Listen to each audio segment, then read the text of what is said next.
Bonjour, bienvenue, mon nom est Ibrahima Touré, je suis consultant en informatique chez DMR. Dans cette vidéo s'inscrivant dans le cadre de nos séries de vidéos sur la technologie WPF de Microsoft, nous allons présenter la leçon 3 intitulée Application dynamique de liaison, concernant le chapitre sur les bases du binding ou de la liaison des éléments. Donc nous exposerons principalement dans cette vidéo sur comment placer dynamiquement une liaison sur un élément, retirer dynamiquement une liaison spécifique ou retirer dynamiquement toutes les liaisons sur un contrôle. L'on se rappelle que dans la vidéo précédente, nous étions rendus à un point tel que nous avions une interface et dans notre interface, nous avions une source et une cible et que la cible était liée à la source par une liaison et que cette liaison était établie en sorte qu'à chaque fois que nous appliquions un changement au niveau de la source, que celle-ci était automatiquement répercutée au niveau de la cible. Élément que nous avions largement explicité dans les vidéos précédentes. Et donc pour la suite, notre souhait est de faire en sorte à ce que nous puissions mettre des liaisons sur la source ou sur la cible, mais de façon dynamique, c'est-à-dire via le code, et aussi avoir la possibilité de pouvoir enlever cette même liaison-là mise dynamiquement sur un contrôle, toujours via le code, ou enlever une partie d'une liaison sur un contrôle dans l'interface. Donc pour arriver à cela, nous allons essayer déjà d'arranger notre environnement de travail pour avoir quelque chose qui sied plus pour nous en termes de travail. Donc nous allons venir ici, toute cette interface ici, nous l'avions déjà réalisé, donc nous allons copier notre grid ici et tout le contenu et allons essayer d'avoir déjà une nouvelle fenêtre. Alors en cliquant CTRL SHIFT et A, et puis nous allons cliquer ici Windows WPF et nous allons ici donc une nouvelle fenêtre. Donc nous allons dire liaison dynamique. Donc donc ça va être liaison dynamique.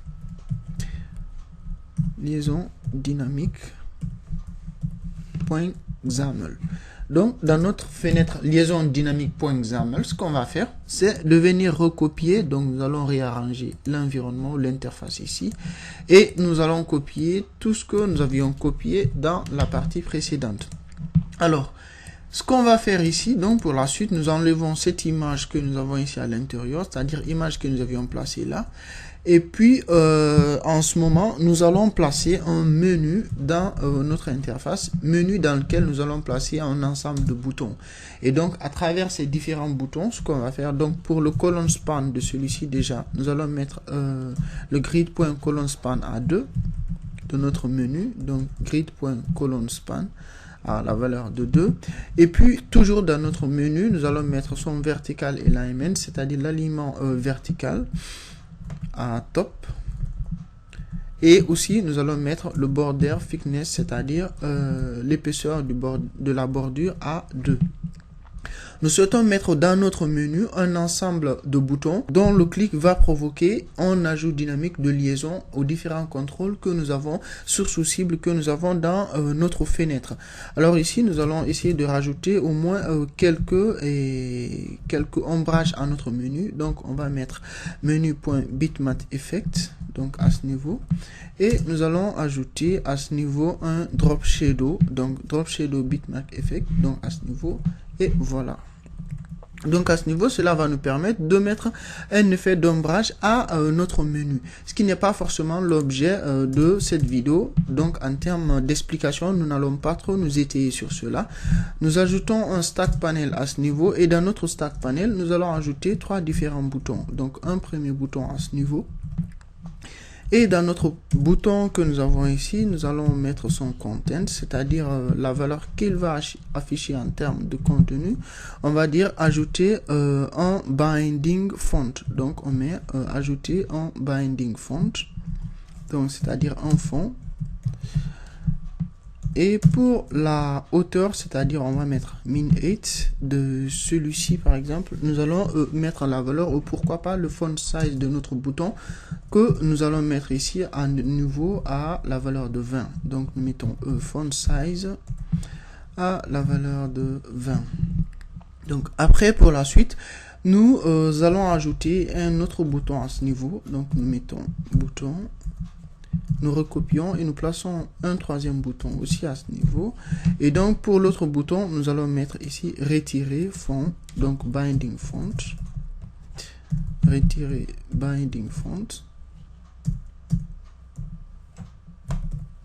Et pour le dernier, ce qu'on va faire, on va dire retirer tous les bindings.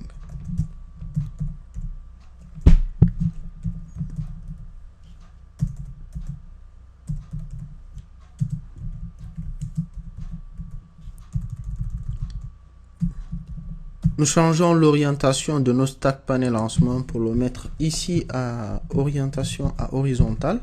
Donc nous mettons horizontal à ce niveau. Et finalement, nous allons venir au niveau de notre première ligne ici et au niveau de la hauteur de celui-ci, nous allons mettre ce dernier à auto pour que le contenu du menu puisse se rétailler en fonction des contrôles qui sont en son sein. Et puis en dessous, donc nous pouvons lancer déjà cette application, mais avant de le lancer, nous savons que nous avons la fenêtre liaison dynamique ici et que nous venons dans app.xaml ici, et donc nous avons liaison dynamique.xaml qui est défini à ce niveau. Donc nous pouvons lancer l'application. Nous lançons ce dernier. Donc notre fenêtre là. Donc ce que nous souhaitons alors nous en termes de réalisation, et lorsqu'on va cliquer sur le bouton ajouter binding font ici, qu'il nous ajoute une liaison sur ce champ de texte sur la base de son fond, et par rapport à cette source ici, que celui-ci puisse retirer alors ce binding qui a été ajouté dynamiquement par le premier bouton, et que pour la fin, que ce bouton-ci retirer tous les bindings puisse retirer tous les bindings sur la cible que nous avons ici. Donc pour cela, nous savons déjà que nous avons un binding. Nous venons dans notre fenêtre main window ici, que nous allons enlever parce que nous n'en avons pas besoin ici dans cette démo. Nous savons déjà que nous avons sur notre élément cible ici, c'est-à-dire sur ce text box en binding qui est défini au niveau de son font, c'est-à-dire le font size de ce dernier est en fonction du font size défini au niveau du champ de texte source que nous avons ici.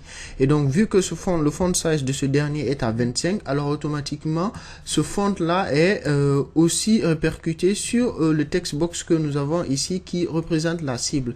Donc nous allons enlever ce binding là. Et après cela, ce qui va arriver, c'est que lui, ce text box va avoir un font size normal.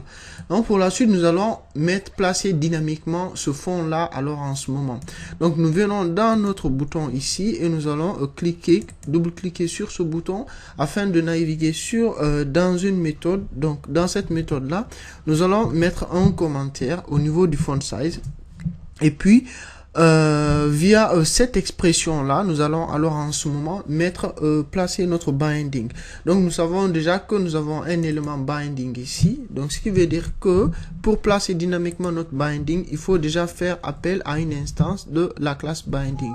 Donc nous mettons binding à ce niveau, donc nous mettons binding.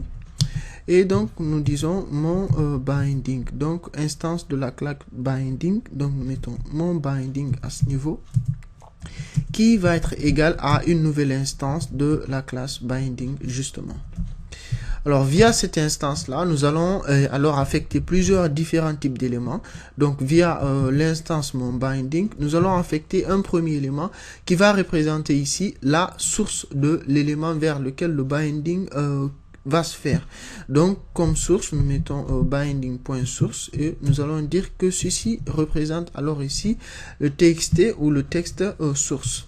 Donc pour ce qui va être du path, c'est-à-dire de ce dernier tel qu'il est spécifié ici dans le markup que nous avions copié, donc mon binding.path à ce niveau, donc nous allons dire que le chemin de celui-ci va représenter alors en ce moment une nouvelle instance de la classe property path. Donc nous mettons property path à ce niveau, et donc comme argument, c'est-à-dire pour le constructeur de celui-ci, nous dirons que nous voulons affecter le font size. Donc disons font size, Et donc après, pour la suite, nous allons mettre le mode de notre binding. Si nous ne spécifions pas de mode, donc c'est plutôt notre instance mon binding. Si nous ne spécifions pas de mode, nous savons qu'en ce moment que ce dernier prend par défaut le mode two-way pour les éléments éditables par l'utilisateur.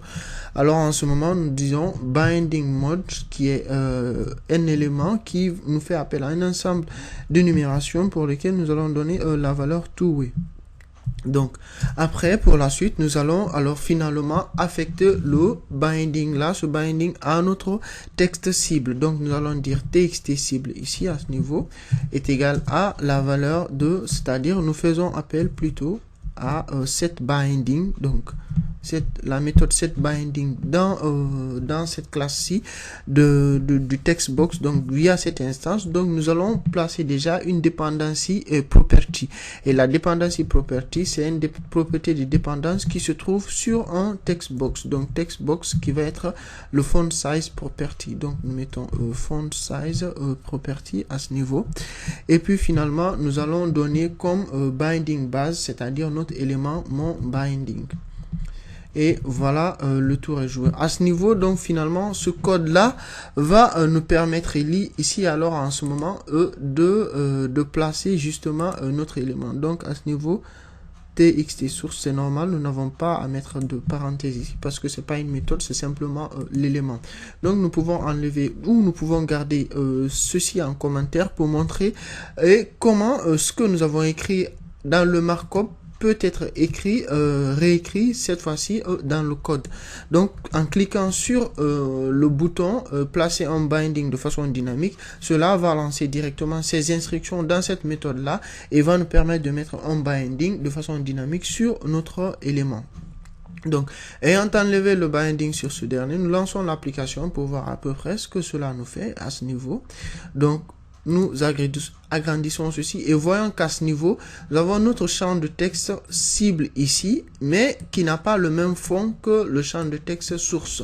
Alors pour appliquer cela, nous faisons appel alors aux instructions que nous avons en cliquant sur ce bouton, et ce que nous voyons, c'est que ce champ de texte là a été directement lié à ce dernier par son fond, c'est-à-dire le fond de ce dernier a été bindé au fond de ce champ de texte cible, et automatiquement le fond appliqué à ce dernier va aussi appliqué automatiquement à l'élément cible. Donc nous allons écrire pour la suite un code qui va nous permettre aussi de la même façon qu'on a fait et pour mettre un élément de binding dynamiquement sur ce contrôle, aussi de le retirer. Donc nous cliquons ici et revenons à notre élément liaison dynamique ici, à notre fenêtre. Et puis allons venir ici dans cette méthode ici et faire appel à la classe Binding Operations qui a en son sein au passage pour le retenir un ensemble de méthodes statiques. Donc nous allons faire clear binding à ce niveau et nous allons préciser comme argument pour cette méthode là, c'est-à-dire la cible qui doit être un élément de type dependency object. Donc pour ce dernier nous mettons notre txt cible, et pour ce qui est de la propriété nous allons mettre que c'est la propriété textbox.font text property font size property plutôt. Donc à ce niveau, donc en faisant cela de cette façon, ce qui va se passer, c'est que cette fois-ci, quand on va relancer l'application, donc nous pourrons autant appliquer dynamiquement un binding et de la même façon le retirer. Là, le binding n'est pas placé sur l'élément, donc nous le plaçons dessus. Donc le binding, il est bindé, les deux fonds sont bindés, donc ils ont le même font. Là, nous retirons le fond, le binding dessus, et il a son binding normal.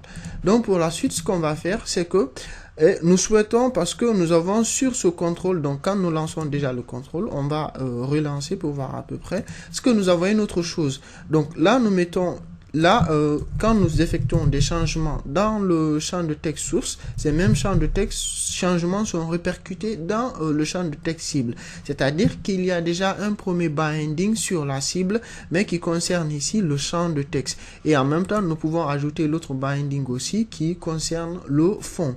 Alors, ce qu'on veut faire pour le dernier bouton est que quand on clique dessus, que tous les bindings s'enlèvent sur ce champ de texte qui le lie, c'est-à-dire toutes les liaisons qui le lient au champ de texte source. Donc pour cela, nous revenons ici Donc, nous revenons à notre application et nous revenons toujours dans la fenêtre ici et nous allons naviguer vers le dernier élément, c'est-à-dire vers notre dernier contrôle ici à ce niveau. Et donc, nous allons ajouter un événement de clic ici à ce niveau. Donc, clic. Donc, nous générons un événement ici. Donc, nouvel événement que nous allons générer. Et puis, nous naviguons vers cet événement-là. Alors, en son sein, nous faisons toujours appel à la même classe, c'est-à-dire binding opération. Et au lieu que nous fassions appel cette fois-ci à clear binding, nous allons faire appel à la méthode clear all binding. Alors, celui-ci aussi demande tout simplement, c'est-à-dire la cible sur laquelle on veut enlever tous les éléments de liaison. Donc, nous disons simplement que nous souhaitons à ce que les liaisons soient enlevées sur le TXT cible. Donc, à ce niveau, donc quand nous allons relancer notre application, ce qui va se passer, c'est que là, nous avons des liaisons dessus et quand nous cliquons ajouter un binding, le binding est placé. Quand nous cliquons retirer un binding, le binding est retiré. Nous replaçons le binding dessus, donc ces deux sont liés par le fond autant que par les textes, les différents textes. Et quand nous cliquons sur le bouton retirer tous les bindings, ce qui va se passer, c'est que tous les bindings sont enlevés sur ce dernier. Cela veut dire que le champ qui est placé ici n'est plus placé n'est plus répercuté dans la cible, mais aussi il perd en même temps le binding qu'il avait en termes de font. C'est-à-dire tous les bindings sont enlevés dessus. Quand nous cliquons, nous voyons que ce que fait ce premier bouton, en fait, de placer le binding en font est aussi retiré. Donc voilà ce qu'il fallait retenir en termes d'ajout, de retrait ou bien de retrait total de binding de façon dynamique sur un contrôle. Merci d'avoir suivi cette vidéo. Je vous donne assez rapidement rendez-vous sur d'autres vidéos toujours portant sur la technologie WPF de Microsoft et vidéos qui vont certainement être la suite logique des éléments de binding ou de binding des éléments sur un contrôle. Merci une fois de plus encore. Au revoir et à bientôt.